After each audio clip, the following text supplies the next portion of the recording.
you scared about splitting any couple up? No. This test is called Behind Closed Doors. Ah! I think I might have started some drama. Anything could happen. The path to love is never straight. I Kissed a Girl. Watch on BBC iPlayer. Tonight, tennis legend Sue Barker reveals her Wimbledon secrets. Mean Girls' Tina Fey on how she's given the iconic film a musical makeover. Plus, 500 Words is coming back, and we've got all you need to know to inspire the next generation of young writers. We'll see you at 7.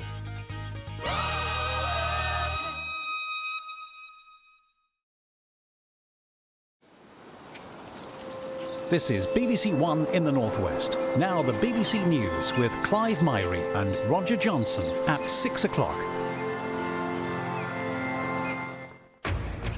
At 6, Nigel Farage is returning to frontline politics to contest the seat of Clacton in Essex for Reform UK at the election.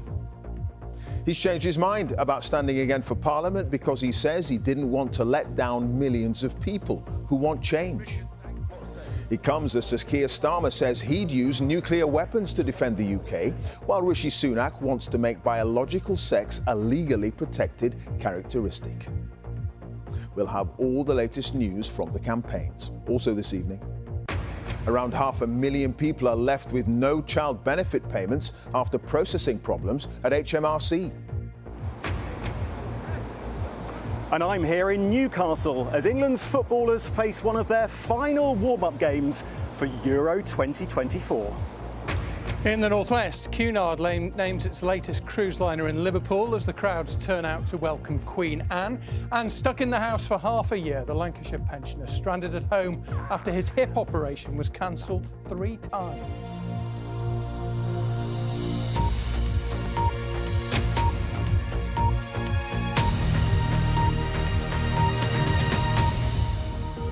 Hello there. Nigel Farage says he's returning to frontline politics and will run as a candidate in the general election for the Reform UK party, which he will now also lead. He's to contest the seat of Clacton in Essex, his 8th attempt to become an MP, having previously said he wouldn't run in this election. But he's changed his mind because he said he didn't want to let millions of people down. He also predicted that Labour would win the election and that as a Member of Parliament he could provide more of an opposition to Sir Keir Starmer than the Conservatives, whom he claims are incapable. Lucy Manning has our top story. Mr Farage, are you standing? Well, we'll find out in a moment, won't we? Why have you changed your mind? Who knows? Who says I have? Well, why? You said a few weeks ago, well, you said 10 days ago that you weren't going to stand, so why the change? Did you ever change your mind? About anything ever? He said he wouldn't, but now he will. A major U-turn, a change of heart thrusts Nigel Farage into the heart of the general election campaign. I can't let down those millions of people. I simply can't do it. It'd be wrong. So I have decided, I've changed my mind. It's allowed, you know. It's not always a sign of weakness. It could potentially be a sign of strength. So I am going to stand in this election.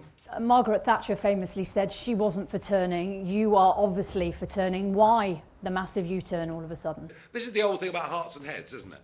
You know, I rationally thought this was too difficult.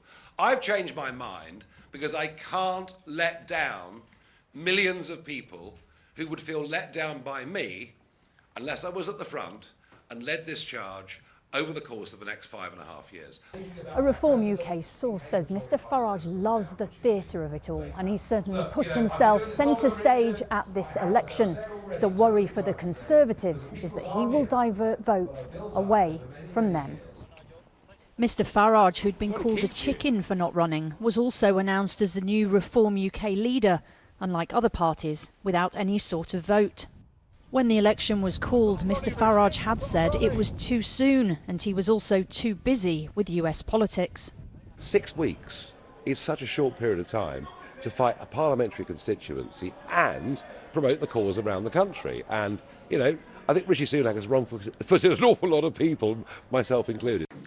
Nigel Paul Farage. He's tried 7 times before to be an MP, so will it be 8th time lucky in Clacton in Essex? The seaside town, big Brexit voters, and previously had a UKIP MP. Today's announcement making waves. No, I wouldn't want him running the country, but I just funny some of the things he says and does. It's like good old British style, really. But yeah, no, I wouldn't want him running the country. You know, I think if he run for the Clacton, he will win it. I think he's marvellous. I think he's a perfect gentleman. He's very well educated. And I think he's very good for the job. The Conservatives say as he won't be Prime Minister, it's a wasted vote, a blank cheque for Labour. But Nigel Farage says he will surprise everyone again. Lucy Manning, BBC News. Well, we got a little bit of a flavour there of what some of the people of Clacton think of Nigel Farage campaigning in the area. Laura Foster is in the seaside town for us now. Laura, what have you been hearing? Well, if I had to describe the reaction of people here in one word, it would be surprised. As the news began to ping around people's phones, there were some cries of, "You must be joking," but then there was also some nodding and some smiling. Everyone we've spoken to today seemed to know who Nigel Farage is, but they did have a lot of different opinions on him and on Reform UK. But this is an area where that party could perform very well. In the Brexit referendum, it had one of the highest percentage of Leave voters in the country. Now, Nigel Farage will be officially launching his candidacy here tomorrow at midday, but he is by no means the only person competing to be MP of Clacton. Indeed, Laura, thank you for that. Laura Foster there by the seaside in Clacton. And here is the list of candidates we know about so far standing in the Clacton constituency. The BBC News website will have a complete list once they're all confirmed. And the Labour leader, Sir Keir Starmer, says if he becomes Prime Minister, he would be prepared to use nuclear weapons to defend the UK. At a campaign event in Bury, he said his party would increase defence spending and update the country's nuclear arsenal. Both the Tories and Labour are keen to make national security a prominent issue in this election, as Chris Mason reports. The Fusilier Museum in Bury in Greater Manchester is a shrine to military service. Today, the man who wants to be Prime Minister wants to convince you the country would be safe in his hands. Look at those around him. They've each served in the forces. They are now Labour candidates. National security is the most important issue of our times. Something which, of course, is always true, and which for us, if we're privileged to serve our country, will become our solemn responsibility. And Labour is promising to keep the UK's nuclear weapons if it wins. Keir Starmer, you could be Prime Minister next month. If circumstances necessitated it, would you authorise the firing of nuclear weapons, yes or no? It's a vital part of our defence, and of course that means we have to be prepared to use it. How things have changed. I can't imagine being invited to a place like this for a speech by his predecessor, Jeremy Corbyn. I want to be here because of my belief in a nuclear-free future. Here addressing a campaign for nuclear disarmament rally in 2016. In that same year, half a dozen members of the current shadow cabinet voted against renewing the UK's nuclear weapons. Has the Labour leopard really changed its spots on defence? I lead this party. I've changed this party. If we're privileged to come in to serve, I will be the Prime Minister of the United Kingdom. And I've got my whole cabinet, shadow cabinet, behind me. One of those opponents 8 years ago, Labour's now deputy leader. She backs the current policy, but chose to mention something today her boss did not. Globally, we should be looking at disarmament of nuclear weapons, but that has to be done in combination with other countries. The Scottish National Party are opposed to nuclear weapons, the Liberal Democrats criticise Conservative cuts to the army, and the Tories are having a go at Labour. You've got Starmer kind of promising everything on defence, 2.5% when conditions allow. I mean, you know, I'd love to do everything when conditions allow. It's just you can't believe a word this guy says. Let's talk about money. You've talked about Labour spending 2.5% of national income on defence, but you've not put a time frame on it. It's meaningless, isn't it, without a time frame? We must increase defence spending to deal with the increasing threats we face. But by when? We'll undertake a defence review within the first year where we'll look at the threats we face, the capabilities we need, and we will set the plan to hit 2.5% as part of that review. Labour look and sound very different on defence than they did. The question for you is how that might change your view of them or not. Chris Mason, BBC News in Bury.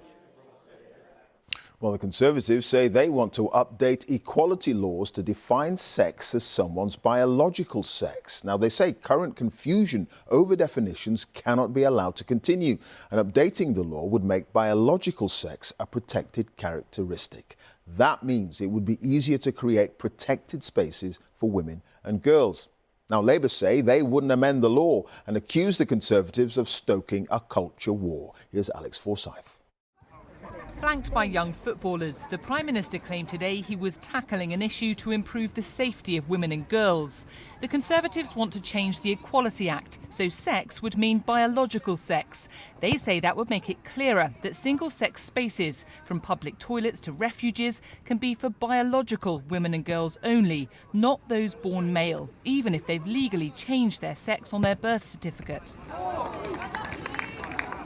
The Equalities Minister claims this is necessary because there's been confusion and legal challenges over the issue. We have, rapists being put in women's prisons and that being said to be legal. We can't just leave this and say, oh, well, we'll just put out some more guidance. We've put out the guidance. It's not working. People are going to court, endless tribunals. We need to settle this once and for all. Labour point out there's already provision for single-sex spaces. They would issue more guidance, but claim the Tories are just trying to divert attention. We've seen, whether it's through this or national service, I think an attempt by the Conservatives to generate some debates which are not about the economy or the NHS or law and order and criminal justice, to move away from those issues where the Conservatives have an appalling record. Even the Lib Dems, no strangers to political stunts of their own, called this a distraction to stoke a culture war. Where a public service needs to have further guidance, we're happy to issue that guidance. But let's not pick apart legislation that reflects the hard-fought and hard-won protections given to women, to trans women and to all sorts of people from protected characteristics. The Conservatives have been accused of trying to stoke tensions, not least in other political parties. They say it's a point of principle. This is a complex and sensitive area that can involve balancing the rights of those involved. And it's already been proven this issue is not easy to navigate. Tensions were brought to the fore when the Scottish Government tried to change the law to make it easier for people to change their legal sex, only to be blocked by UK ministers. Now the Tories say decisions on this issue should be taken in Westminster, not something welcomed by the SNP. It's just another example of undermining the powers of the Scottish Parliament. Now, obviously, I don't want to see that because I believe we should have a Parliament with the full range of powers to tackle all of the issues that affect the people of Scotland. So, a policy change that's needed or an issue being used as a political football. Another point of contention in this campaign. Alex Forsyth, BBC News. Let's hear from Chris again, who is in Salford. Chris, did the big campaign news come from one of the two men most likely to be Prime Minister after the election today, or did it come from someone who's a rather long shot? In pure news terms, I think it came from Nigel Farage. There was a familiar pattern, Clive, to the beginning of the day. You had the fireworks from the Conservatives of an announcement that made news, that Alex was just bringing us the details of there. Then you had the attempt from Labour of a reassuring comfort blanket. But then enter Nigel Farage, a master of political theatre. It's just a week ago he told me he wouldn't stand as a candidate at the election. He was giving every impression that his gaze was wandering over the Atlantic towards the presidential election in the autumn. Here we are a week later, hey presto, he has changed his mind and grabbed attention. And by seizing the leadership of Reform UK, not only has that created another news moment, it also gives him a platform and a profile in this campaign that being mere honorific president would not have afforded him. He's made a career, Nigel Farage, of grabbing attention, and he is managing to do it again, really successfully. Now, as you say, he's likely to be, and his party is likely to be, a bit part player in terms of winning seats, probably. but my goodness, their capacity to scare the Conservatives is absolutely colossal. And as if, with recent opinion polls, Rishi Sunak didn't have quite enough to worry about already. All right. Chris, thanks for that. Chris Mason there, our political editor in Salford. We're going to move on now because work to build the Rob Burrows Centre for Motor Neurone Disease in Leeds has begun a day after the death of the former rugby league player. Rob had a stellar 17-year career that included winning 8 Super League Grand Finals, 3 World Club Challenges and 2 Challenge Cups. The 41-year-old had lived with MND since 2019 and spent recent years raising awareness of the disease. Here's John Maguire. 2, 1. It's the moment that Rob Burrow was determined would go ahead today without delay, as spades went into the ground for the first time to create the Motor Neurone Disease Centre in Leeds that will bear his name. Along with Rob's family was his former teammate Kevin Sinfield. Between them, they've raised almost £15 million. Some of that money will help to build this centre.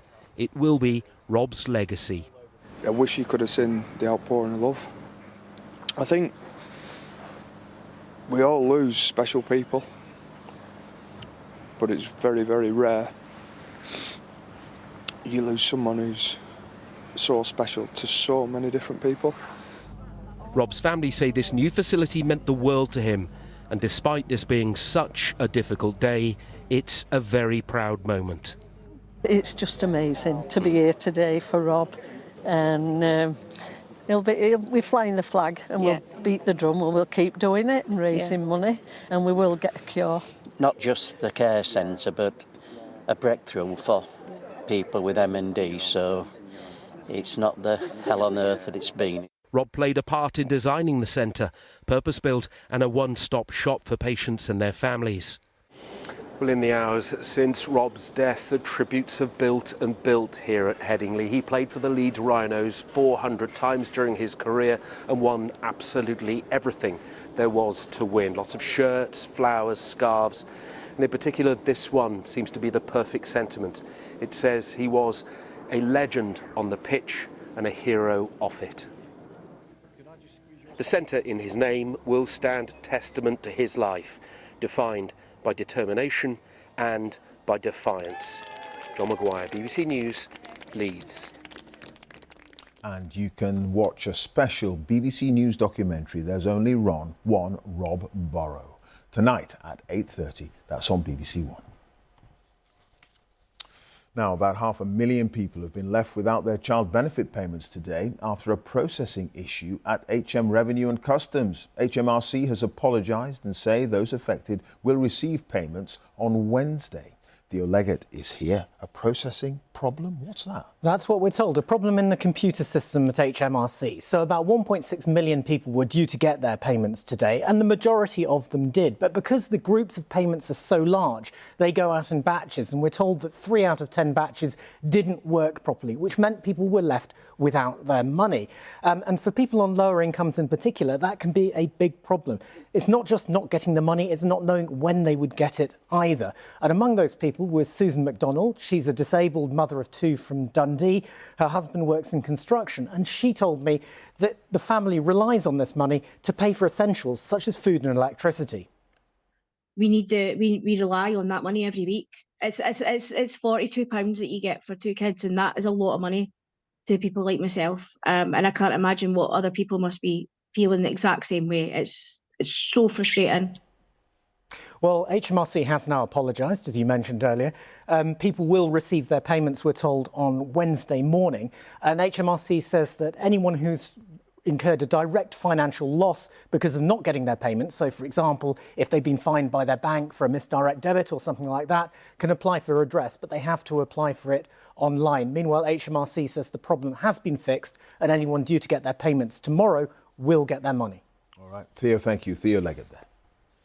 It is 18 minutes past 6, our top story this evening. And Nigel Farage has announced he's the new leader of the Reform UK party and will stand as a candidate at the election. And coming up, we report from Russia on Vladimir Putin's continuing attempts to silence opposition to the war in Ukraine. And in the northwest at 6:30, we're on board Cunard's newest cruise ship as Queen Anne arrives to be named in Liverpool. And the BBC moves its 1 o'clock news to Salford. It's the first national news bulletin to be based permanently outside London.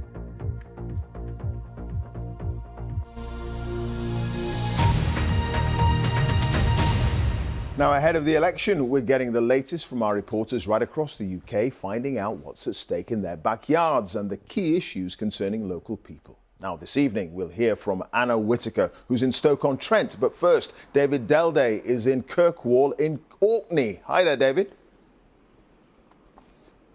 It's well over 500 miles from here to you in London.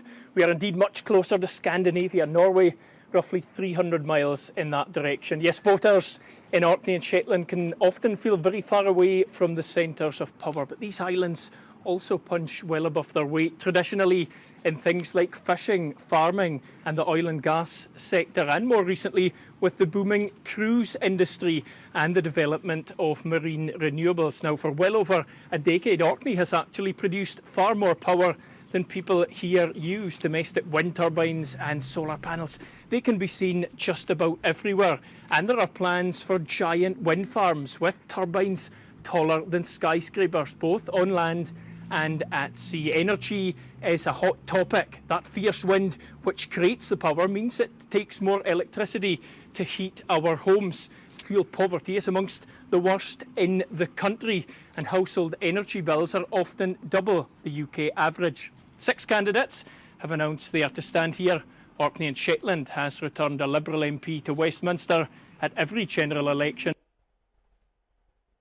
All right, OK, we lost you there, David. Every general election, I think you were hoping to say. Thank you for that. Let's go to Anna Whitaker, who's in Stoke-on-Trent. Hi there, Anna. Hi, yes, you join me live from Stoke-on-Trent in the former heart of the Red Wall. There's 3 seats available here, and they've been Labour through and through until 2019, when voters in their droves took a chance on Boris Johnson and the Conservatives. That was a historic night for the Tories. But how will the tides turn this time around? Well, there's boundary changes in all 3 seats here in Stoke, and the MP for Stoke-on-Trent Central, Jo Gideon, announced that she will not contest her seat this time around. Now, the issues which come up time and again here in Stoke are around immigration and the NHS. Stoke is clearly known for its pottery history, and the use of the synthetic drug monkey dust has sadly come into the headlines too here in Stoke for blighting the streets, and the use of empty buildings here is also a problem. Now, Labour is predicted to take back all 3 seats here, but clearly Stoke-on-Trent will be well in the eyes of the public going forward. Indeed. OK, Anna, thank you for that. Reporting for us there from Stoke. Now, and many of you have been telling us you want to be more involved in this election campaign, and so we want to hear from you. It's your voice, your vote. What issues really matter to you? What do you really care about? And where do you want us to report from, and why? Well, we'll take a look at your suggestions, and they'll help shape our coverage. Do tell us your thoughts throughout the campaign. And you can find the details of how to get in touch on the BBC News website and at the BBC News app. Now, since Russia's full-scale invasion of Ukraine, the crackdown on dissent inside Russia has been intense and getting worse. A string of repressive laws have been adopted to silence criticism of the war and the Kremlin. But, as Steve Rosenberg reports, some Russians are still finding ways to express their deep concerns. There are some faces you expect to see now in any Russian town. But there are faces too that may surprise you.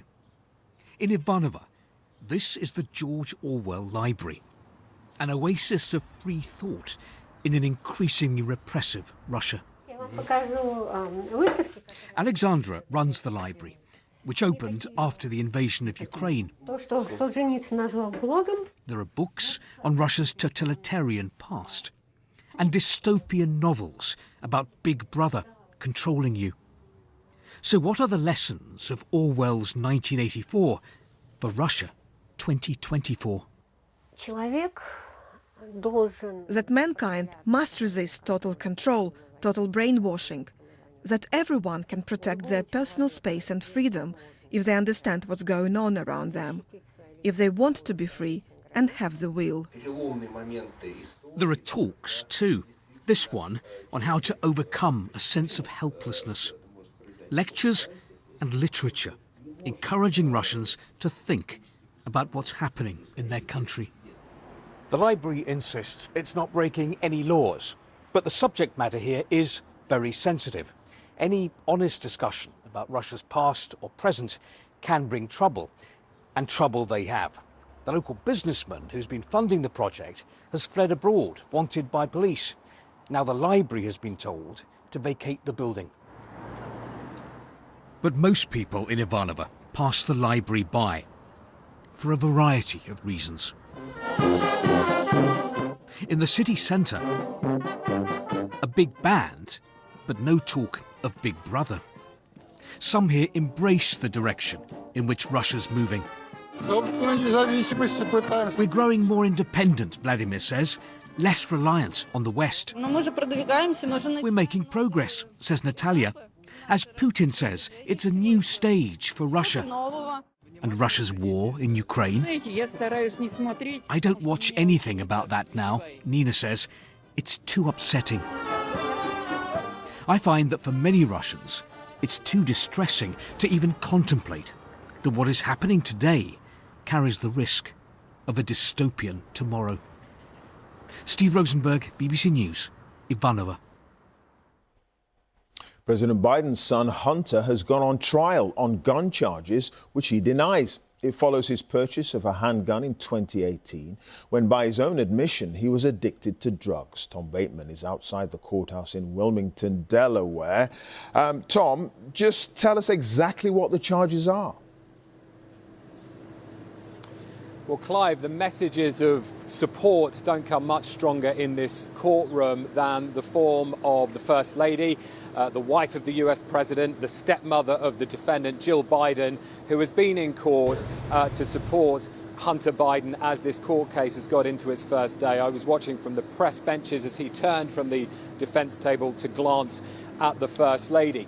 As to those charges, these all date back to 2018 when Hunter Biden bought a handgun from a gun store here in Wilmington, Delaware. Now, the prosecution alleges that he failed to declare illegal drug addiction on a federal form when he did so. Now, he has very publicly acknowledged his long battles with drug and alcohol addiction, but the defense will argue that at the time he ticked that box, he wouldn't have regarded himself as a drug addict, and he denies all 3 felony counts here. But it is, Clive, the political overtones, I think, that will dominate much of the coverage here in the US, as Republicans have repeatedly tried to link scandals surrounding Hunter Biden to the US president. As for Joe Biden himself, he made a short statement in written form before the trial began, saying that he couldn't comment on a federal legal case. But as a father, he said he supported his son's strength and resilience in the face of overcoming addiction, something he said many families could sympathise with. OK, Tom, thanks for that. Tom Bateman there live in Wilmington, Delaware. A woman has pleaded not guilty to killing her 4 sons in a house fire in South London. Devika Rose was charged with the manslaughter of Leighton and Logan Hoth, both aged 3, and Kyson and Bryson Hoth, who were 4. The brothers, who were 2 sets of twins, died after the blaze in Sutton in December 2021. A man has appeared in court charged with the murder and kidnap of a 17-year-old girl who vanished on her way from a nightclub near Felixstowe in Suffolk in 1999. Victoria Hall was last seen alive near her home in Trimley, St Mary. Steve Wright, who is 66, didn't enter a plea. He's also charged with the attempted kidnap of a 22-year-old woman the previous night. Chelsea have appointed Enzo Maresca as their new head coach on a 5-year contract. The Italian led Leicester to the Championship title last month in his first season at the club. He replaces Mauricio Pochettino, who left Stamford Bridge by mutual consent. Colin Gibb from the duo Black Lace, whose song Agadoo is one of the most enduring and arguably most annoying earworm pop songs ever, has died at the age of 70.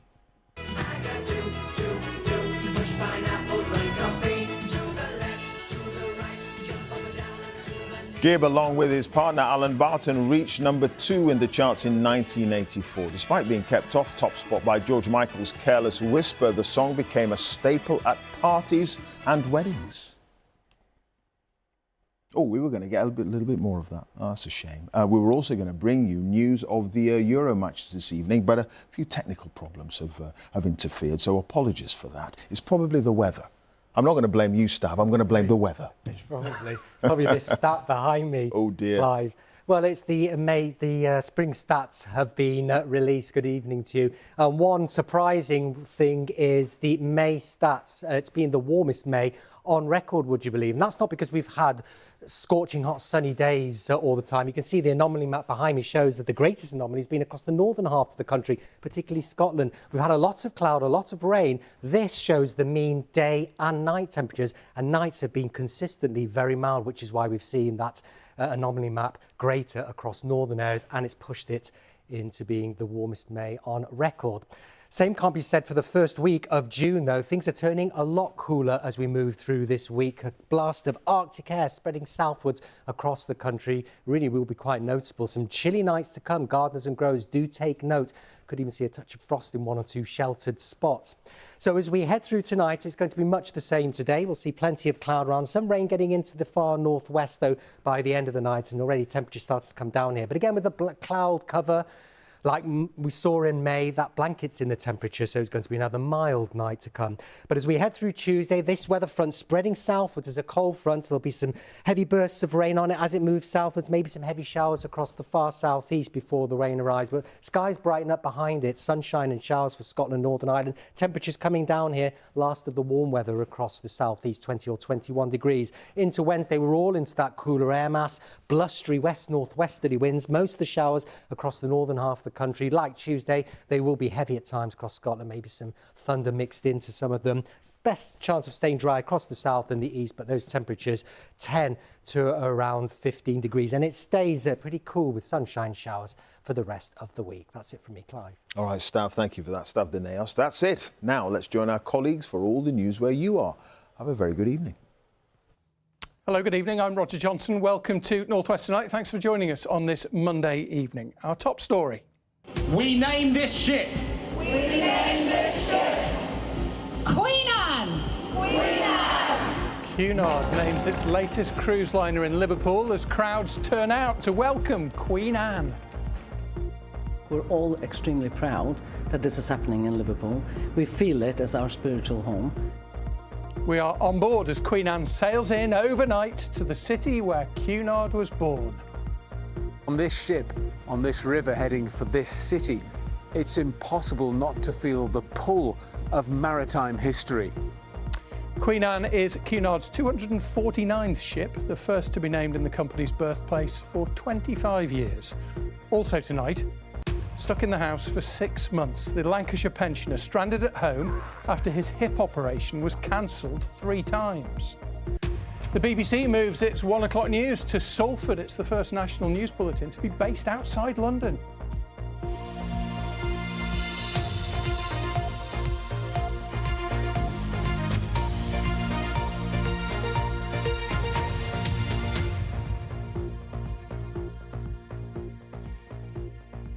We're off to Liverpool and Queen Anne shortly, but first, we all know that the NHS is under severe pressure with millions of people waiting for treatment.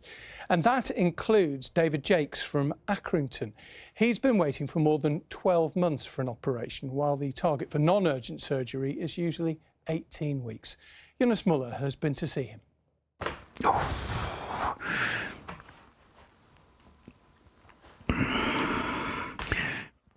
David Jakes lives on his own in Accrington and has always been fiercely independent. But he's been waiting for a hip operation now for more than 12 months. So I've had no life, have I? You know, I can't go outside and do anything. I can't go out anywhere. When you say you can't go anywhere, you haven't been anywhere for how long now? 1st of December.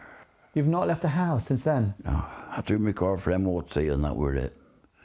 I got back, I thought, I'm not going doing that again. Burnley General cancelled the procedure 3 times and then told him it would have to be done at the Royal Blackburn because he had a defibrillator fitted after a previous heart attack. So I had my pre-op on the 30th of November, and ever since that day, there was nothing but put it off. You know, it seems further away now than it was at 30th of November. I just keep getting excuses. Currently, around 7.5 million people are waiting for non-urgent treatment around the UK. Latest figures show 43% of those on the waiting list have been on it longer than 18 weeks.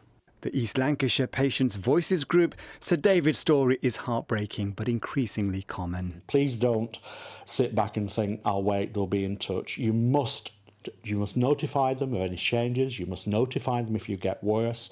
The Trust doesn't comment on individual cases, but told us we are managing and monitoring the waiting list very closely, indeed on a day-to-day basis. Patients are brought in for surgery or to start treatment as quickly as possible, and as you would expect, treated based on clinical urgency. We appreciate this means some people are waiting longer, and the support of local people is appreciated. So this letter's been sent to you by the Trust, and it says here, if you want to remain on the waiting list, you don't need to do anything, but they will arrange for you to be seen in due course, and they're thanking you for your patience. Yeah, well, my patience is running out, I'm afraid. I don't know where else I can go to get help. Eunice Muller, BBC North West Tonight, Accrington. Wish David all the best. Now, Cause has got a look ahead to the week's weather shortly, but first, Merseyside police are searching for a gunman after a man in his 30s was shot in the leg in Kirkby on Saturday night. Men on bikes wearing dark clothing were seen nearby just before the shooting. Sting and the Pet Shop Boys is a headline Radio 2 in the Park, which takes place in Preston later this year. The live music event will be held in Moore Park on the 7th and 8th of September. And two books which were written by an Edge Hill University professor about the world featherweight champion boxer Prince Nassim Hamed are being turned into a Hollywood film. Jeff Beattie there trained at the same gym as Nas, and filming is underway on Giant, which will star Pierce Brosnan and Amir El Masri. Now, it was in November 2011 that North West Tonight became the first news programme broadcast from the new Media City development in Salford. 6 months later, BBC Breakfast became the first daily national programme here on TV. And today, the BBC's News at 1 became the first daily national news bulletin to be based permanently outside London. It was presented by a North West Tonight alumna, and Phil McCann was watching. 6, 5... The countdown to a bit of TV history being made. 1, on air, cue. Today at 1, the Conservatives pledged to clarify the... Never before has one of the BBC's 3 main TV news bulletins been based permanently outside the capital. Hello and welcome to the BBC News at 1, live from Salford. And the face of the history-making first show was Wirral-born former Radio Merseyside and North West Tonight presenter turned national TV star, Sally Nugent. I'm feeling really excited. We've decided among the team that's bringing you the 1 o'clock news today to use the word excited rather than anything else. It's a real privilege to be given the responsibility of bringing the first 1 o'clock news to Salford. There have been national TV news bulletins on BBC television since 1955 from London. They looked different. The 1 o'clock news has been broadcast on BBC One since 1986. The 1 o'clock news from the BBC. It sounded different. In terms of day-to-day bulletins, there's always been that sense that they have to be in the capital because that's where decisions are made. But what we've proven at Breakfast, what the 5 Live team has proven, is it doesn't matter where you're based. What's most important is how you listen to your audience. The News at 1 joins BBC Sport all around the studio there, Radio 5 Live on the floor above here in Salford, as well as children's TV and Radio 4 programmes, and BBC Breakfast, with whom it'll be sharing the same team of journalists and technical staff. There have also been job losses at the BBC, including in Salford, since this site opened in 2011, and with more people working from home, the corporation is soon going to be moving out of one of its 3 buildings here. There is an overall saving to the BBC of moving the BBC News at 1 to Salford. There's been other changes in the schedule, along with the extension of Breakfast from a 9:13 finish to 9:30. It's more news at 1 o'clock, it's a little bit longer, and you will also hear more from the teams where you live too. And it's going to be in the north. And it's in the north. And why not? Meaning even more northern news on BBC One. Phil McCann, BBC North West Tonight, Salford. Right, tonight we're launching Your Voice, Your Vote across the BBC. We're hoping that you will help to shape our coverage of the general election campaign. Over the next month, I'm sure you'd notice there's an election on the way. We want you to tell us what you think that we should be asking the politicians during the campaign. Katie Barnfield's here in the studio. She's going to explain how it works and also take a look at some of the main election stories from around the Northwest today, Katie. Well, yes, as the general election approaches, this is your chance to tell us about the issues that matter to you. Through Your Voice, Your Vote, tell us the questions you want the politicians to answer. And some of our viewers have already got in touch with us. Hilary from Manchester wants to know why no one's talking about Brexit. She says it's certainly the biggest elephant in the room. As far as I know, the Tories haven't said a word about it, while Labour have mentioned it almost in passing. Jack from Merseyside wrote, I want to see more questions put to potential candidates about how they're planning to redistribute wealth to make society more meaningful and ultimately more resilient. And Susan from Lancashire said, given that climate change will become the most challenging issue for us, why is it not at the top of the political agenda? And we really want to hear from more of you. To get involved, go to bbc.co.uk/news, go to local news and find your area. Then click on Your Voice, Your Vote, simply fill out the form and send it to us. Or you can scan this QR code with your phone's camera, which will automatically start a chat with us. And of course, you can get in touch with us by email and on Twitter. We want you to be involved in our election coverage. Tell us what's happening to you, your family, your community, and we'll cover some of those stories on North West Tonight in the run-up to polling day. Now, on to today's election news. On what's now the 12th day of campaigning, Sir Keir Starmer met military veterans in Bury. The Labour leader told reporters he would be prepared to use nuclear weapons if necessary, and he made what he called a triple lock commitment to the UK's nuclear deterrent. We'll maintain Britain's continuous at-sea deterrent 24 hours a day, 365 days a year. Deliver all the needed upgrades, and we will build 4 new nuclear submarines, like the ones I saw in Barrow. But the Conservatives' former Defence Secretary, Ben Wallace, says Labour's nuclear deterrent promises are fundamentally dishonest. The former Lancashire MP pointed out that 8 years ago, Labour's deputy leader, Angela Rayner, voted against renewing Trident. And this afternoon, the Greater Manchester MP said she had not changed her mind on nuclear weapons. Meanwhile, the Liberal Democrats again focused on damage to the environment. They're proposing a blue flag system to grade rivers, similar to the scheme which already rates beaches.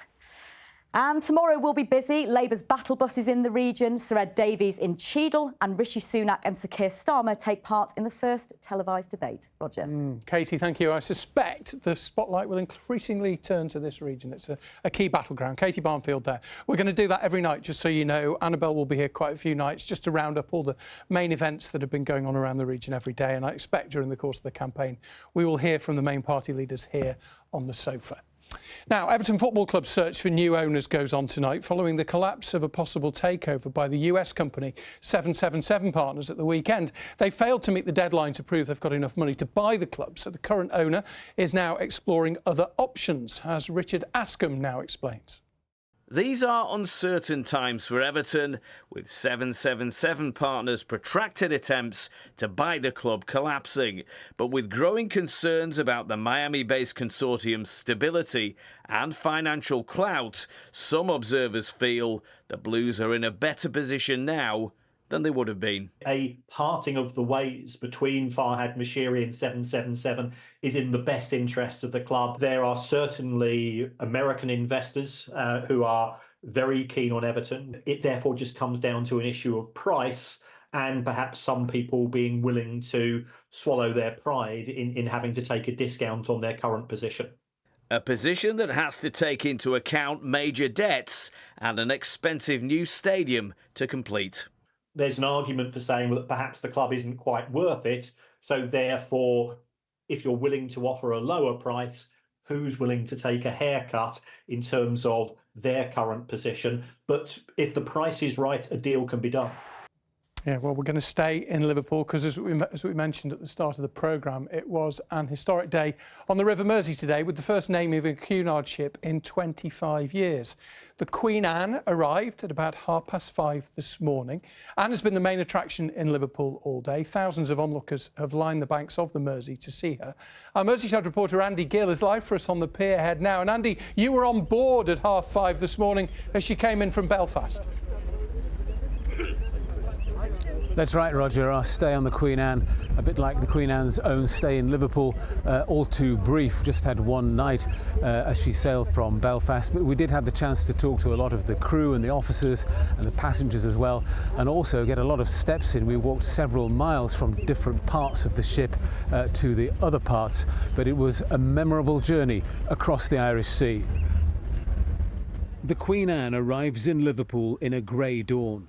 The 14-deck, 1,000 feet long ship manoeuvred into position inch by inch at the cruise terminal. The historic link between Liverpool and Cunard, something the officers and crew are well aware of. Extremely aware of, and I think we're all extremely proud that this is happening in Liverpool. We feel it as our spiritual home. This is a place we always look forward to come back to because this is where it all started. Come to 037. 037. Yes. So what's it like to command Cunard's newest ship? She's quite heavy, so she knows what she wants, so it's really nice, actually. You say she knows what she wants. Does that mean she has a personality as a ship? Every ship has their personality, and this one definitely has her own. Vicky Summers from Bootle joined Cunard because of her family connections. My Auntie Mary, she was a stewardess on QE2, and she always used to come home from like world voyages and her cruises, and she always used to tell us stories about where the ship has been and the fantastic places they've been to, and I think I was just smitten. Our journey into Liverpool began in Belfast yesterday. The Queen Anne on an inaugural voyage around the British Isles ahead of today's naming ceremony. Something different for us. We can, all take part in the events, whether it's on board or whether it's ashore, making sure that our guests have a great time to take part in that as well, and essentially, just enjoy the moment. It's very rare that these things come around once in a ship's lifetime. The passengers already fans of the new ship. It's a special feeling when you come on board. It's almost a heartbeat. I've never been to Liverpool, so the fact that they're actually naming it in Liverpool is fantastic. It's just, there's so much to do, it's wonderful. Everywhere you go, it's like, wow, and we still haven't discovered everywhere yet, to be perfectly honest with you, although it's a week gone by. And extra food and drink laid in for the celebrations. You think people will be celebrating? Oh yeah, for sure, definitely. With champagne, hopefully. Have you laid more supplies of champagne and that kind of thing? I believe so. I've seen a few big boxes in the walk-in fridge. Twins Nick and Mark are senior chefs on board and help plan the catering. You get to learn from each other. You know, you've got Indian chefs, you've got chefs from South Africa, you've got chefs from Zimbabwe, you've got chefs from Mauritius, you've got chefs from Indonesia. A late evening departure from Belfast, across the Irish Sea, to the Mersey. There's a commercial aspect to all this, of course. Cunard want to sell cruises, but on this ship, on this river heading for this city, it's impossible not to feel the pull of maritime history. The Queen Anne is just the 9th of 249 Cunard ships to be named in Liverpool. Well, there was a lot of speculation about who would actually name the Queen Anne. It turned out not to be just one individual, but 5 famous women from Liverpool. That means that the godparent of the ship is the city of Liverpool. As somebody in the crowd put it this afternoon, she's ours. Now, the Queen Anne is only here for a few more hours. She's sailing away tonight. There'll be a firework display to send her on away from Liverpool. Lots more cruise ships coming to this cruise terminal over the next few months, but the next Cunard ship to come here is going to be the Queen Mary 2. She's here for a couple of days in September. Roger. Andy, thank you very much. He'll be stowing away on board, no doubt, if she leaves tonight. I doubt it. Andy Gill there at the pier head. Of course, Cunard ships were once a familiar sight on Liverpool's waterfront, taking millions of passengers from the city to North America. Liverpool shared in Cunard's successes and tragedies for generations, and for many families, the bond there with Cunard is still strong. as Lindsay Prosser has been finding out. Was author Charles Dickens, and it was the passenger trade that enabled the Cunard shipping line to grow rapidly. From 1830 to 1930, 9 million emigrants passed through Liverpool on their way to North America. This basement has stood still in time. Here are the names of some of the Cunard ships, the Aquitania, the Samaria, the Athenia. And here on these shelves, the luggage for the passengers travelling from Liverpool to North America would have been stored. I think the size of this basement and the size of the headquarters here give you a sense of just how big an industry, in a way, passenger travel was in Liverpool and in the early 20th century. Outside the same headquarters in 1915, a memorial was held to those who died when the passenger liner, the Lusitania, was sunk by a German U-boat on her way back from New York.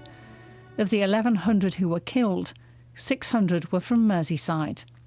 Chief Naval Quartermaster Thomas Evans is still remembered by his family today. My grandfather left this house back in April 1915 for what should have been a 3-week voyage and never returned back to the house. For those who worked on the Cunard ships in the 1950s, travel meant a slice of American life.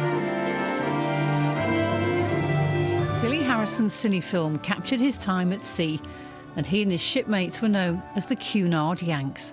They sailed from Liverpool and they brought home the world, and they really did. You know, my granddad and his friends would talk about bringing one of the first jukeboxes back to Liverpool full of 45s of records that nobody in Liverpool had ever heard before. The Cunard Yanks would bring anything and everything back from America. From washing machines to movie recorders to clothes. It just must have been absolutely fantastic. People would be waiting for them to dock thinking, what have they brought me now? In the 1960s, Cunard closed their headquarters in Liverpool, but the shipping line remains an important part of the city's history. Lindsay Prosser, BBC North West Tonight, Liverpool. Fantastic trip down memory lane, wasn't it? Slightly grey skies in Liverpool today, unfortunately. It would have been a bit nicer yesterday with all the sunshine around, but let's see how it's looking for the rest of the week. Causa's got the forecast for us tonight.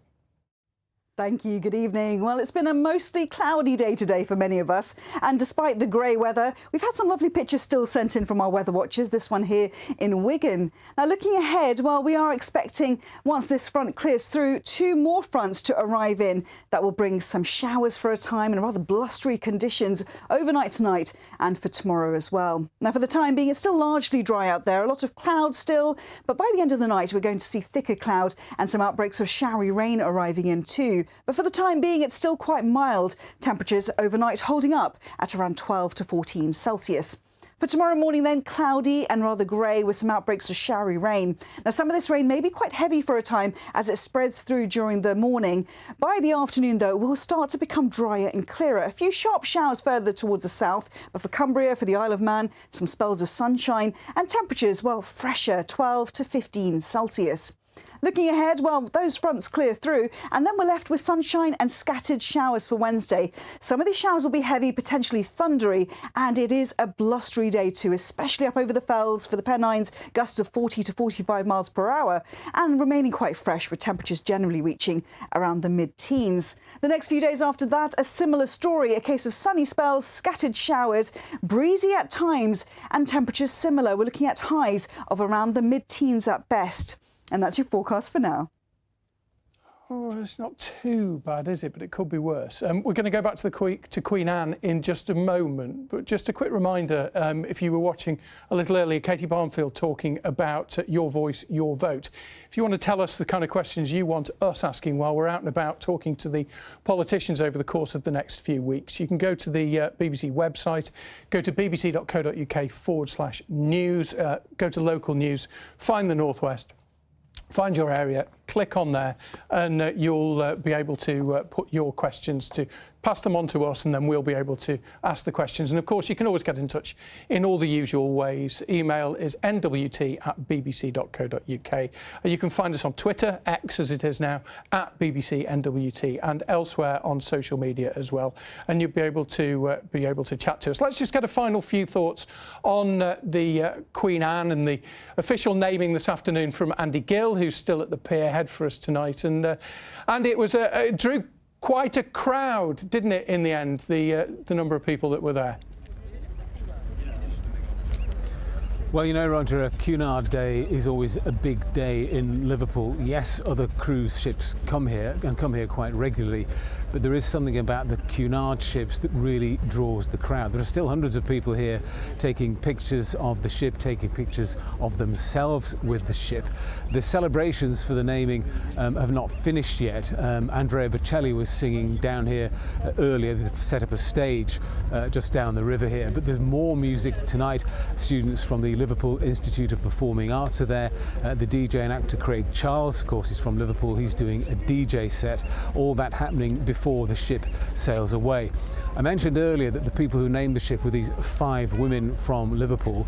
Katarina Johnson-Thompson, the world champion heptathlete, Jane Casey, the musician and cultural entrepreneur, the BBC's own Gunan Adamu, who presents the Afro-Caribbean programme on BBC Radio Merseyside, Mel C, the Spice Girl, and Natalie Haywood, an entrepreneur who runs a chain of cafes and restaurants in Liverpool.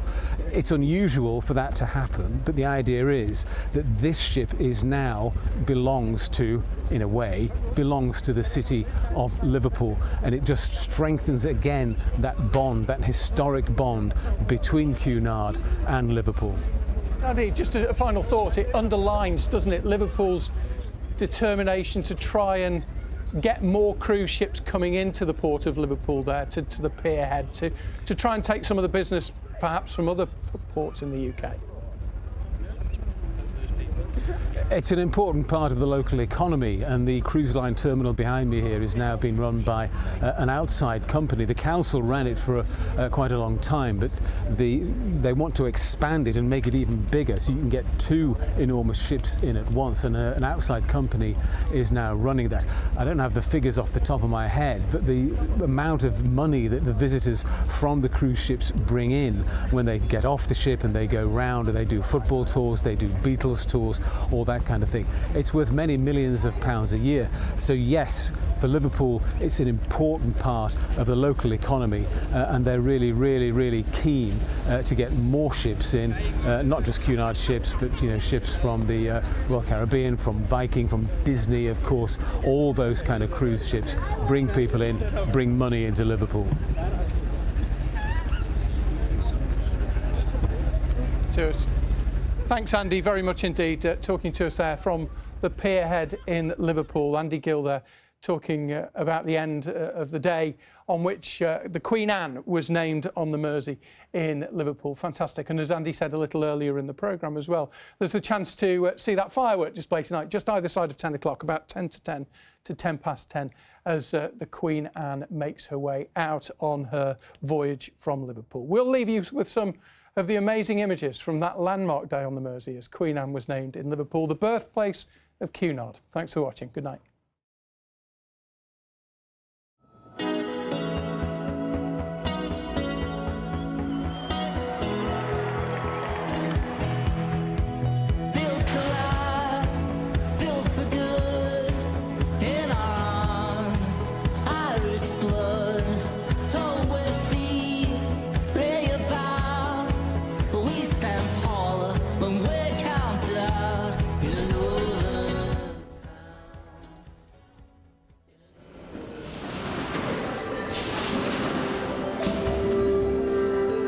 This is BBC One.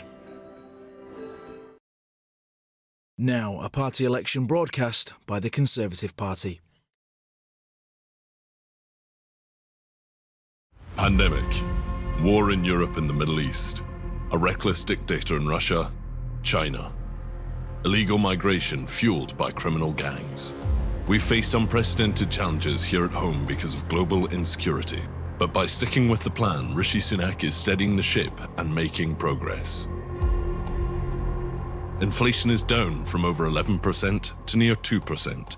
Taxes are being cut. Wages are rising and mortgage rates are coming down. NHS waiting lists are falling month on month. And flights to deport illegal migrants are about to take off. That's proof the plan is working. But the future is far from secure. In this increasingly uncertain world, we need to build a future where we are safe, secure, and prosperous. And because the ship is steadier, we can now take the steps towards that. Only Rishi Sunak and the Conservatives have a clear plan and will take the bold action to do what's needed. We stepped up to save the economy and 12 million jobs with furlough during a once-in-a-lifetime pandemic. We got the Rwanda deterrent into law, despite mountains of opposition from Starmer's Labour trying to block it. We made Britain the biggest defence power in Europe by increasing defence spending. We scrapped the over-budget and constantly delayed HS2 and used every penny saved to fund local transport projects near you. Now we're committed to introducing a bold new model of national service for 18-year-olds, which means the next generation spend time either volunteering in their local community or serving in our armed forces. We announced a triple lock plus to ensure pensioners have dignity and security in retirement, where the state pension is never subject to income tax. We've set out a clear plan to deliver 100,000 more high-skilled apprenticeships a year, and we've rolled out the biggest expansion of free childcare, a £6,900 package for families that removes barriers to the workplace. What have we heard from Labour? Nothing. This election will decide whether or not Britain has a secure future. The world is changing quickly. It's becoming more dangerous than ever before. We need to think carefully about the life we want for our children and grandchildren. Only Rishi Sunak and the Conservatives will deliver a secure future. The alternative is Keir Starmer and the Labour Party, who are packed with people who want Britain to give up its nuclear deterrent and raise taxes. After 4 years of not saying what he'd do, Keir Starmer is still the man who campaigned to make Jeremy Corbyn Prime Minister twice. Now Keir Starmer won't back our increase in defence spending. It's the same old Labour Party. They're not only a risk to our nation's security, they're also a threat to the money in your pocket. They'll bankrupt Britain with their £38.5 billion black hole, costing working families £2,094 more in taxes. They'll slap a retirement tax on pensioners, and they'll bring in French-style union laws which would hammer business. So the choice on the 4th of July is clear. Stick with the plan by choosing bold action for a more secure future, or go back to square one with Keir Starmer and the same old Labour.